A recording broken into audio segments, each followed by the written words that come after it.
নমস্কার। আজ পণ্ডিত ঈশ্বরচন্দ্র বিদ্যাসাগরের প্রয়াণ দিবস উপলক্ষে কিছু পাঠ করে শোনাচ্ছি।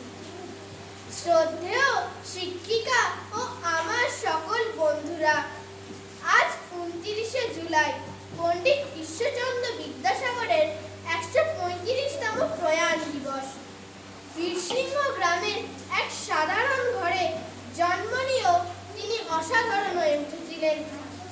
সংস্কৃত কলেজের সবচেয়ে মেধাবী ছাত্র বলে বিদ্যাসাগর উপাধি পেয়েছিলেন।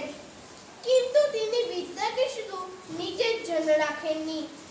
তিনি বুঝেছিলেন জাতির উন্নতি হবে মেয়েদের শিক্ষায়।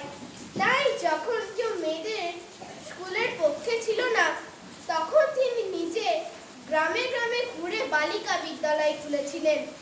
তিনি বুঝেছিলেন বিধবাদের কষ্ট, তাই দীর্ঘ লড়াই করে 1856 সালে বিধবা বিবাহ আইন পাশ করান।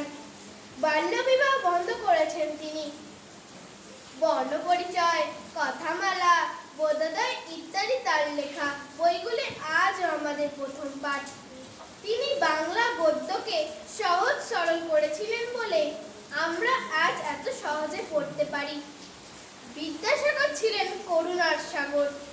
রাস্তায় কোনো গরিব, দুঃখী ছাত্র বা মানুষকে কাঁদতে দেখলে তিনি নিজের টাকা দিয়ে সাহায্য করতেন, অন্যায়ের প্রতিবাদ করতেন। আজকের দিনে আমরা তাকে শুধু ফুল দিয়ে স্মরণ করব না, আমরা পড়াশোনায় মন দেব, মানুষের পাশে দাঁড়াবো, মেয়েরা নিজের পায়ে দাঁড়ানোর সাহস রাখবো। এটাই হবে আমাদের তার প্রতি শ্রদ্ধা নিবেদন। ধন্যবাদ।